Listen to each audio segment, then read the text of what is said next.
আমি অনেক দিন আগে এই মসজিদে আপনাদের সামনে বলেছিলাম, বাংলাদেশের যে জাতীয় সঙ্গীত রয়েছে, এই জাতীয় সঙ্গীত কুফরি এবং শিরকি ভরা, কুফরি এবং শিরকি ভরা। অনেক আগের থেকে উলামা একরাম এই কথা বলে আসতেছে, কে শুনে কার কথা, কে শুনে কার কথা? শিরকি এবং কুফরি ভরা এই জাতীয় সঙ্গীত। এবার আসেন মাসালের হিসাবটা আমি বাদ দেই। যখন মাসলা তো আমরা মানতে চাই না, মাসলা আঙ্গর দরকারও নাই, আমরা যে কোন মানুষ আল্লাহই জানে, মাসালা যে দরকারও নাই। এবার আসেন দ্বিতীয় দরকারে যাই। এই সঙ্গীত যিনি রচনা করেছে তিনি আমাদের দেশের কেউ না।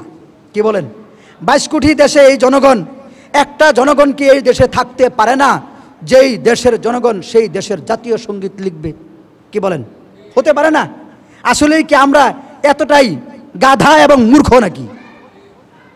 আরেক দেশের এক ব্যক্তির জাতীয় সঙ্গীত নিজের দেশে রাখা মানে কি জানেন? আমরা এই 22 কোটি জনগণ সম্পূর্ণরূপে গাধা এবং মূর্খ। বলেন, গাধা এবং কি? আমাদের দেশে এরকম জাতীয় সঙ্গীত তৈরি করার জন্য একটা লোকও নাই, তাই আরেক দেশ থেকে ভাড়া করে আনছি।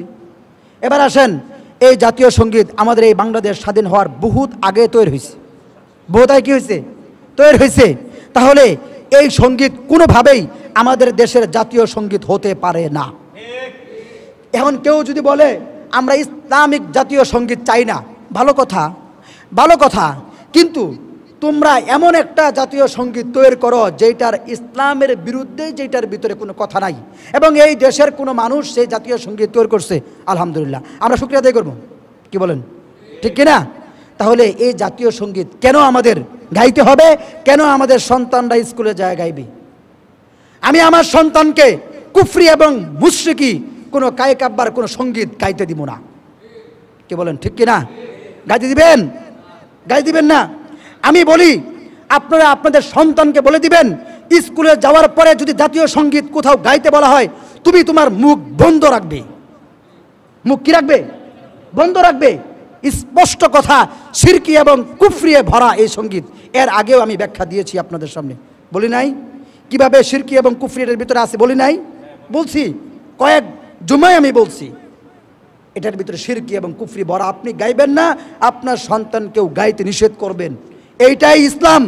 ভালো করে বুঝেন। নিজের মতো করে ব্যাখ্যা নেওয়ার নাম ইসলাম নয়। ওই সমস্ত দুর্নীতিবাজ, জিনা, মদখোর, জিনাকারী, এই সমস্ত নেতার মুখ থেকে যে সমস্ত কথা বের হয়, ওগুলোর নাম ইসলাম নয়। কি বলেন? ঠিক কিনা? এই জাতীয় সঙ্গীত আমরা কোনো দিনই মানি নাই, মানবও না, এবং এইটা কোনো দিন আমি নিজে গাইও নাই। ছোট থেকেই এই সঙ্গীতের প্রতি আমার তুমুল বিরোধিতা ছিল, ছোট থেকেই। আমাকে তখন কেউ বলে নাই যে সঙ্গীতের সমস্যা আছে, এটা আছে, ওটা আছে। আমার খালি মনে হইতো আমরা এতজন মানুষ মুসলমান, এই সঙ্গীতের লেখক রবীন্দ্রনাথ ঠাকুর এই সঙ্গীতের রচনা করে কে? বা এটা বানাইছে কে লিগা? কি বলেন? আমাদের দেশে এমন একজন মানুষের মাধ্যমে জাতীয় সঙ্গীত রচনা করতে হবে যেই সঙ্গীত ইসলামের সাথে সাংঘর্ষিক না। আমরা শুধু এইটাই বলি, আমরা এই কথা বলি না যে ইসলাম ব্যাখ্যানি সবখানি জাতীয় সঙ্গীতের মধ্যে ঢুকাই দাও, আমরা এই কথা বলি না। ইসলামের বিরুদ্ধে না গেলেই আলহামদুলিল্লাহ, আমরা এতেই খুশি। এই জাতীয় সঙ্গীত কোনোভাবেই আমাদের দেশে রাখা যাবে না, এইটার তুমুল বিরোধিতা করছি। আপনারা করছেন? করেন না? কই করেন? খামাখা করেন না। মনে মনে আমারে না জানি কত গালি দিতেছেন। আরে হুজুর কবরে বয়ান তুইয়া কি বয়ানটা শুরু করছে।